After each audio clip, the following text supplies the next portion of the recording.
En marzo de 2021, un equipo de arqueólogos egipcios exploraba una zona inédita de Saqqara, al sur de las pirámides principales.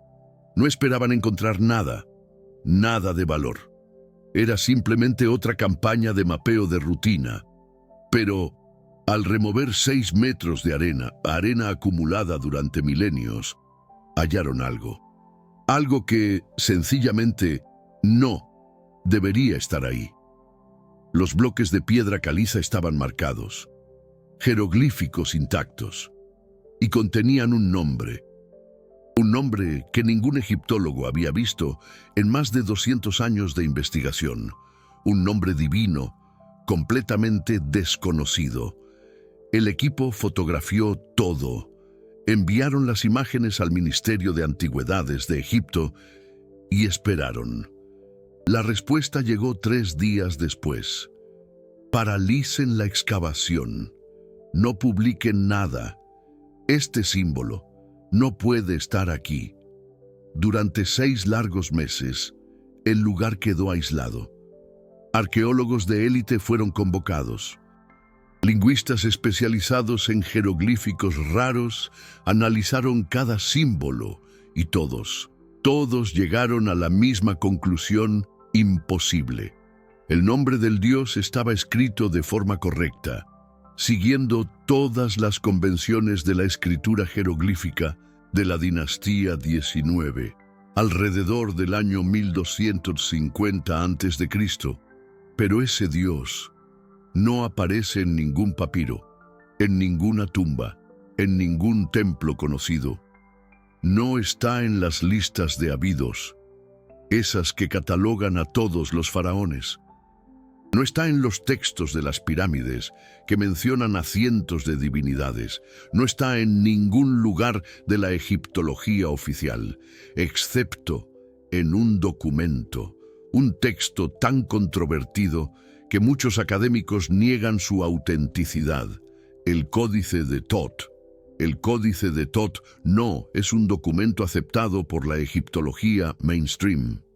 Fragmentos de él aparecen en colecciones privadas, mencionado en textos herméticos de la Alejandría del siglo III después de Cristo, citado por ocultistas medievales que afirmaban tener acceso a conocimientos prohibidos.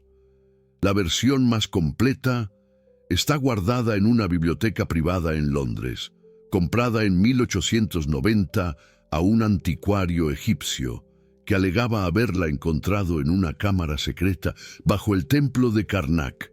Nadie ha podido probar su origen, pero tampoco nadie ha podido probar que es falso. Y ahora, por primera vez en 3200 años, un nombre de ese texto ha aparecido grabado en piedra en una pirámide perdida de Saqqara. El nombre era Nehebkau.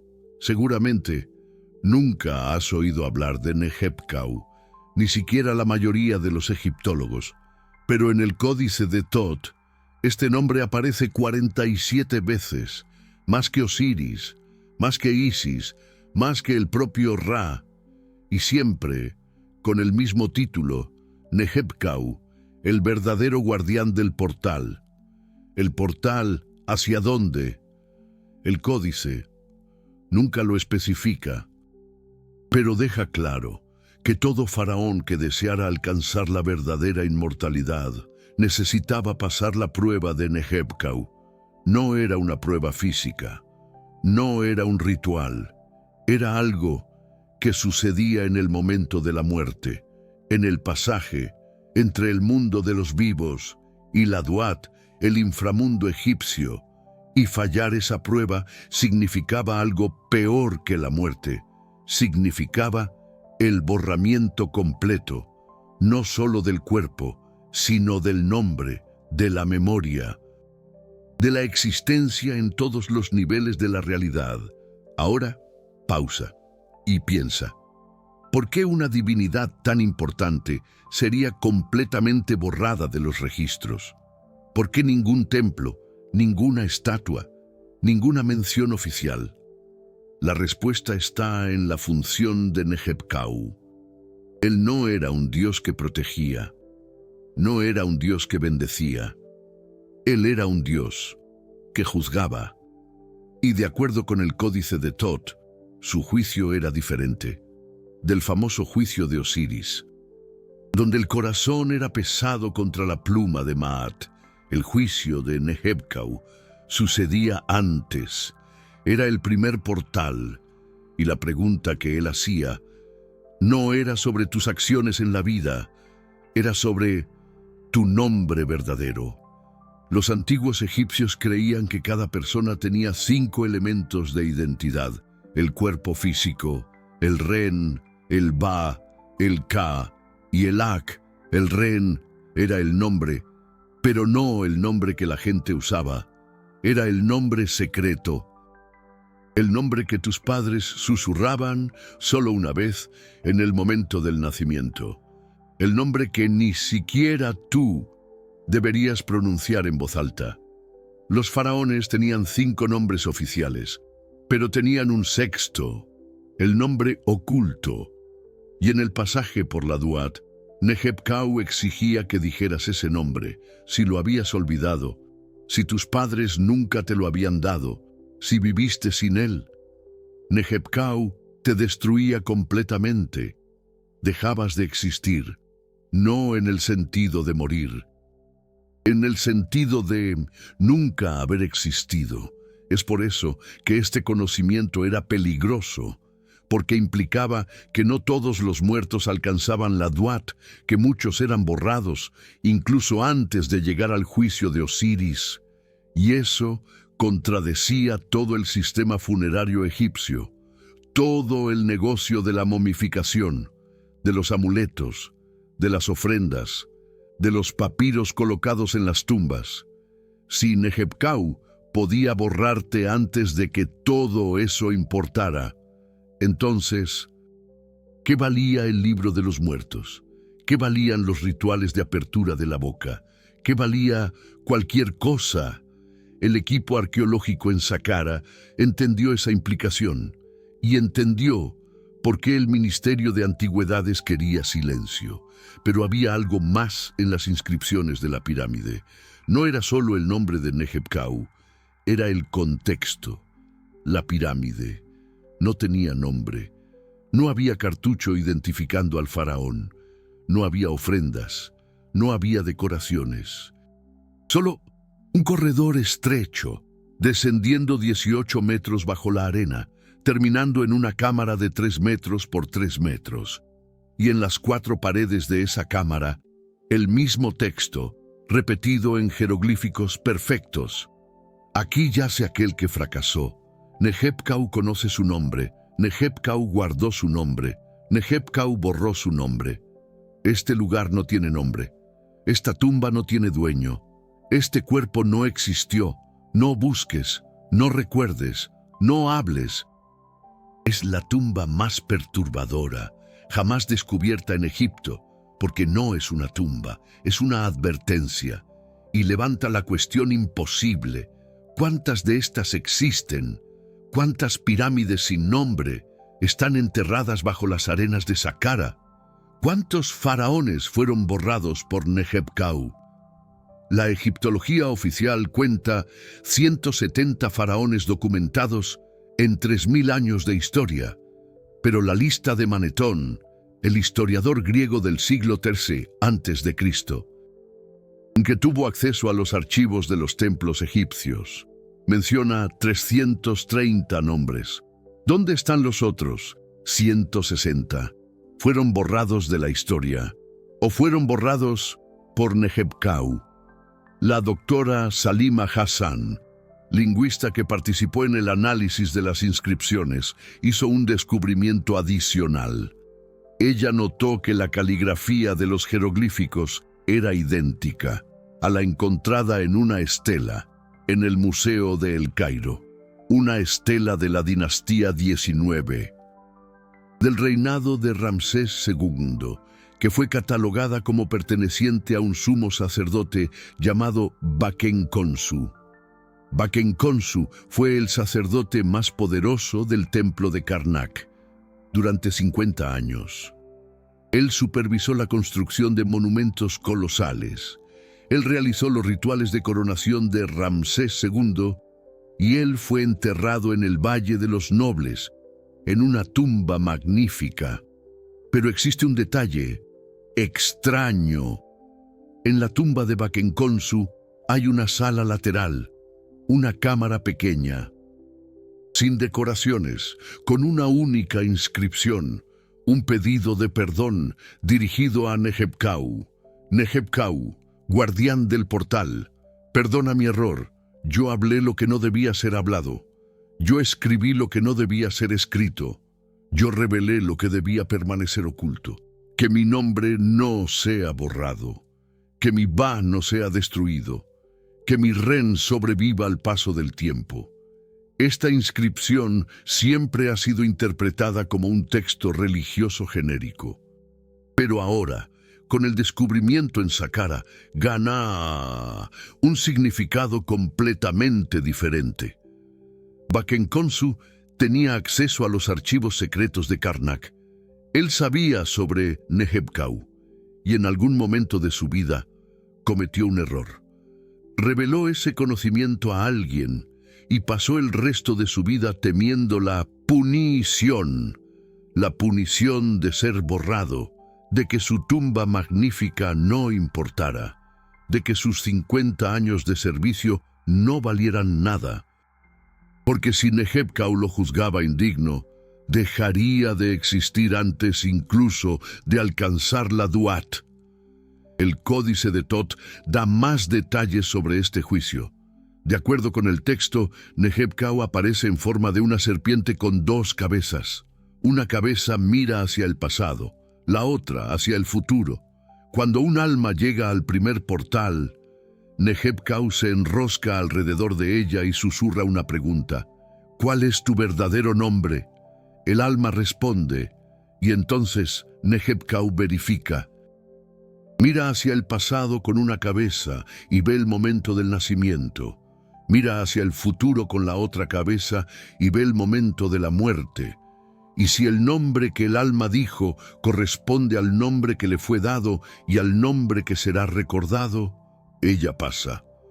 Pero si hay discrepancia, si el alma miente, si el alma olvida, si el alma nunca tuvo un verdadero nombre, Nehebkau la devora, y en el momento en que eso sucede, todos los recuerdos de esa persona desaparecen. Todos los registros, todas las tumbas, todo parece fantasía, mitología, pero los egipcios se tomaban el concepto de nombre muy en serio. Ellos creían que destruir el nombre de una persona era la peor maldición posible. Faraones que caían en desgracia tenían sus nombres raspados de todos los monumentos. Akenatón, el faraón hereje que intentó imponer el culto al dios Atón, tuvo su nombre borrado por sus sucesores. Hatshepsut, la faraona mujer, tuvo sus cartuchos destruidos por su hijastro Tutmos III, pero en estos casos sabemos que hubo un esfuerzo deliberado de borrado. Sabemos quiénes fueron. Tenemos registros. Pero ¿qué tal si Nehebkau hiciera algo más profundo? ¿Y si el borramiento fuera tan completo que ni siquiera recordamos que ellos existieron? El equipo de Saqqara continuó excavando en los alrededores de la pirámide sin nombre y encontró otras 5 estructuras similares, todas sin identificación, todas con el mismo texto sobre Nehebkau, todas con cámaras vacías, como si hubieran sido construidas específicamente para marcar el lugar donde alguien dejó de existir, como memoriales del olvido. Y esto levanta la cuestión más perturbadora de todas. Si estas tumbas fueron construidas, alguien sabía, alguien recordaba. Entonces, ¿el borramiento de Nehebkau no era completo? ¿O estas tumbas fueron hechas antes del juicio, como avisos? Como preparaciones. El Códice de Tot sugiere que algunos sacerdotes tenían el conocimiento de cómo protegerse de Nehebkau. Había un ritual que involucraba escribir su nombre verdadero en un amuleto de oro, colocarlo dentro de una estatua de serpiente hecha de obsidiana y enterrarla en un lugar secreto antes de la muerte. De esta forma, incluso si olvidabas tu nombre en el momento del tránsito, el amuleto hablaría por ti. Neheb-Kau aceptaría la evidencia y pasarías por el portal, pero este ritual estaba prohibido. Solo los faraones y los sumos sacerdotes tenían permiso, y solo si probaban que eran dignos. ¿Cómo se probaba eso? No lo sabemos. El códice no detalla, pero menciona que Ramsés II realizó el ritual, que Seti I realizó el ritual, que Tutmés III realizó el ritual, y que todos ellos construyeron cámaras secretas dentro de sus complejos funerarios para guardar los amuletos. Estas cámaras nunca han sido encontradas. Pero si el códice está en lo cierto, ellas existen, y dentro de ellas están los nombres verdaderos de los faraones más poderosos de Egipto, los nombres que ellos nunca revelaron a nadie, los nombres que garantizaron su paso por Neheb-Kau. Y si alguien encontrara estos amuletos, tendría un poder inimaginable, porque conocer el nombre verdadero de alguien en la cosmología egipcia es tener control sobre su alma, sobre su existencia, sobre todo lo que él fue y será. Esa es la razón por la cual el conocimiento sobre Neheb-Kau fue suprimido, no por ser falso, sino por ser peligroso, por abrir la posibilidad de que la inmortalidad no era garantizada, de que todo el sistema funerario era una protección contra Osiris, pero no contra Neheb-Kau, y que si no sabías tu nombre verdadero, nada de lo que construyeras, ninguna pirámide, ninguna estatua, ningún templo, te salvaría del borramiento total. El descubrimiento en Saqqara permanece cerrado al público. El Ministerio de Antigüedades no ha autorizado publicaciones académicas. Las fotografías han sido clasificadas. Los arqueólogos que participaron en la excavación firmaron acuerdos de confidencialidad. Oficialmente, la excavación fue suspendida por falta de fondos. Pero la verdad es otra. La verdad es que encontraron más de lo que esperaban. Encontraron una evidencia física de que el códice de Tot puede no ser ficción. Y eso lo cambia todo. Porque si Neheb-Kau es real, si el juicio del nombre es real, entonces tenemos que repensar toda la religión egipcia. Tenemos que cuestionar por qué ciertos faraones desaparecieron de la historia. Tenemos que investigar las lagunas en las dinastías. Tenemos que buscar otras tumbas sin nombre. Y tenemos que considerar la posibilidad de que muchas almas nunca alcanzaron la Duat, de que fueron borradas antes, de que dejaron de existir de una forma tan completa que ni siquiera sabemos que debíamos recordarlas. El nombre Neheb-Kau significa aquel que provee el Ka. El Ka era la fuerza vital, la esencia espiritual. Pero el nombre también puede ser leído como aquel que toma el Ka, aquel que remueve la esencia. Y esa ambigüedad es intencional. Neheb-Kau no es bueno ni malo. Él es necesario. Él es el filtro.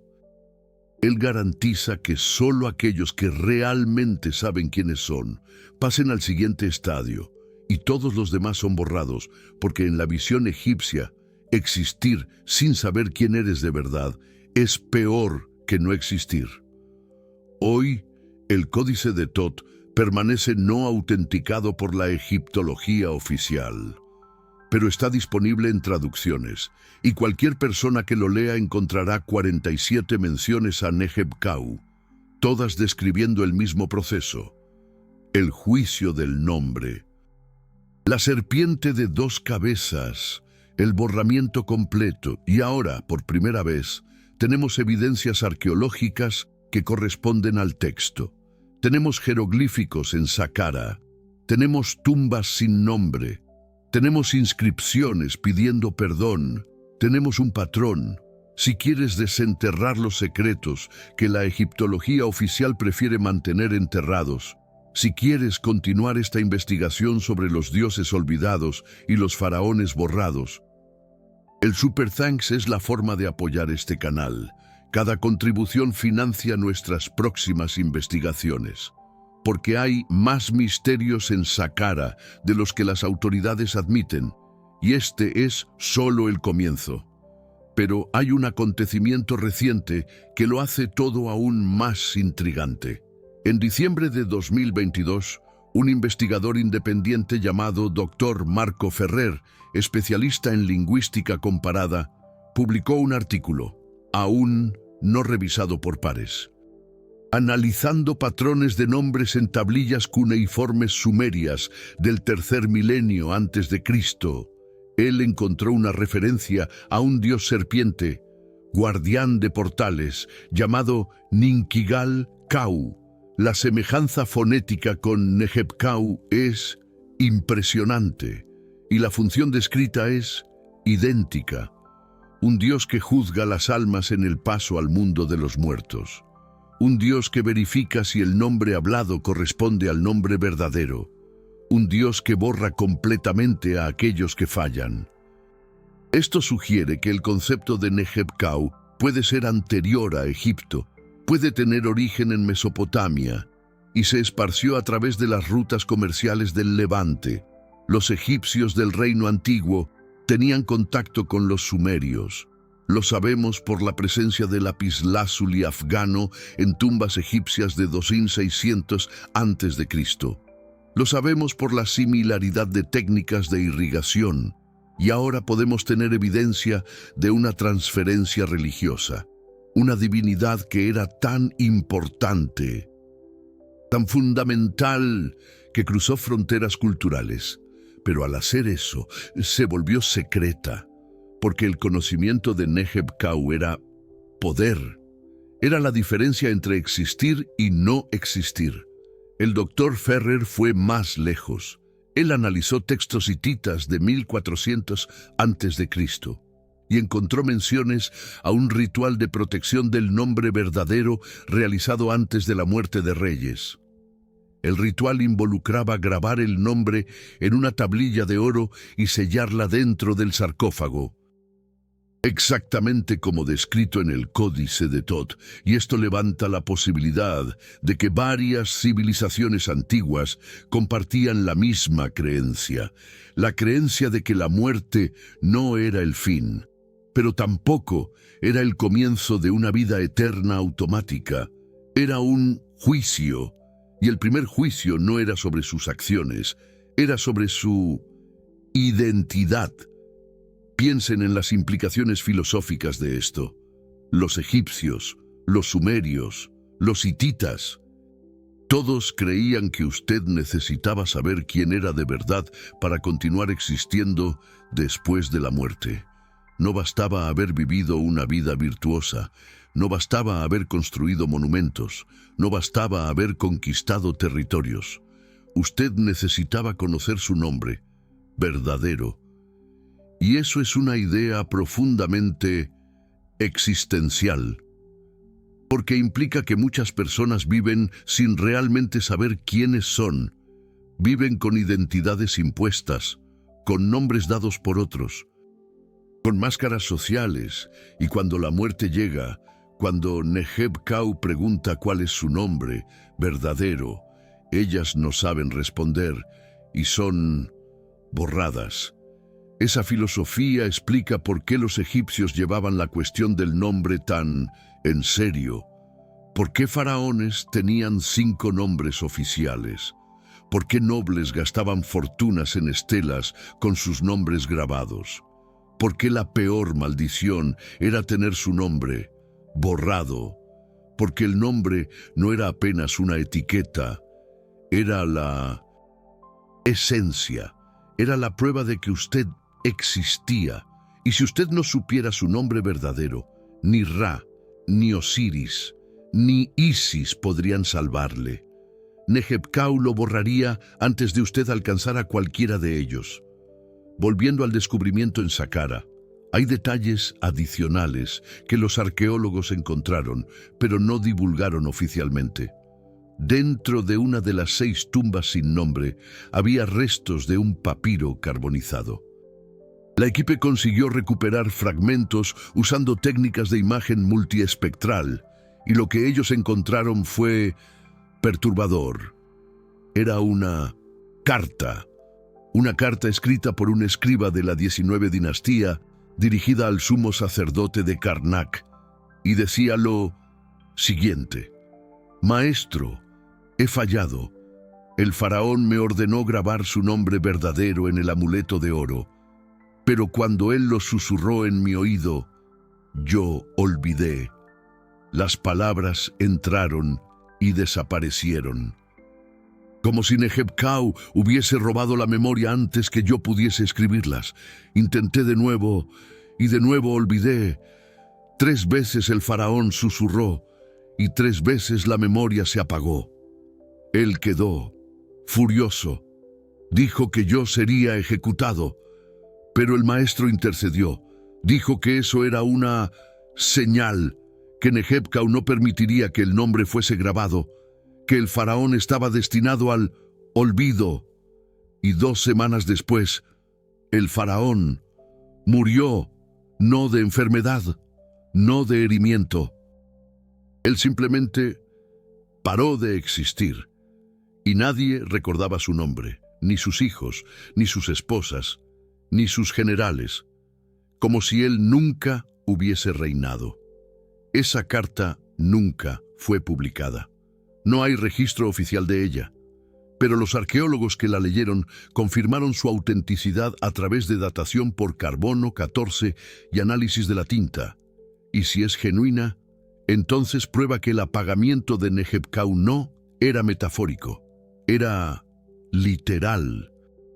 Y acontecía de una forma que desafía nuestra comprensión de la realidad, porque ¿cómo es posible que todas las personas olviden a alguien simultáneamente? ¿Cómo es posible que un faraón que gobernó desaparezca de la memoria colectiva? A menos que Neheb-Kau tenga un poder que trasciende lo físico, un poder que opera en el nivel de la conciencia, en el nivel de la memoria compartida, en el nivel de lo que llamamos de realidad consensual. Ahora considere las lagunas en las dinastías egipcias. La egiptología oficial reconoce que existen periodos intermedios donde la sucesión de faraones es confusa, donde listas contradicen unas a las otras, donde nombres aparecen en un documento, pero no en otros. Eso siempre fue atribuido a guerras civiles, a invasiones extranjeras, a la destrucción de registros por faraós posteriores. Pero, ¿y si hubiese otra explicación? ¿Y si algunos de esos faraós fueron borrados por Neheb-Kau? Y las lagunas que vemos no son fallas de documentación, son evidencias de apagamientos completos de faraós que gobernaron, pero fallaron en el juicio del nombre y dejaron de existir de forma tan absoluta que apenas el vacío permanece. Esa interpretación cambia completamente nuestra comprensión de la historia egipcia, porque significa que los faraós que conocemos, aquellos cuyos nombres sobrevivieron por más de 3000 años, son los que pasaron por el juicio de Neheb-Kau, son los que sabían sus nombres verdaderos y los que construyeron las mayores pirámides, como Keops, como Kefren, como Micerino.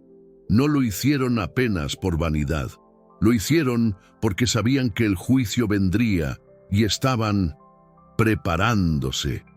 Estaban probando que conocían sus identidades, que sabían quiénes eran y que ningún dios, ni mismo Neheb-Kau, podría apagarlos. La pirámide de Keops, la gran pirámide de Giza, tiene una cámara secreta que nunca fue totalmente explorada. Queda arriba de la cámara del rey, accesible apenas por un corredor estrecho descubierto en 2017 usando detectores de muones. La egiptología oficial cree que esa cámara puede contener objetos rituales. Pero basado en el conocimiento de Neheb-Kau, hay otra posibilidad. Esa cámara puede contener el amuleto de oro de Keops, el amuleto con su nombre.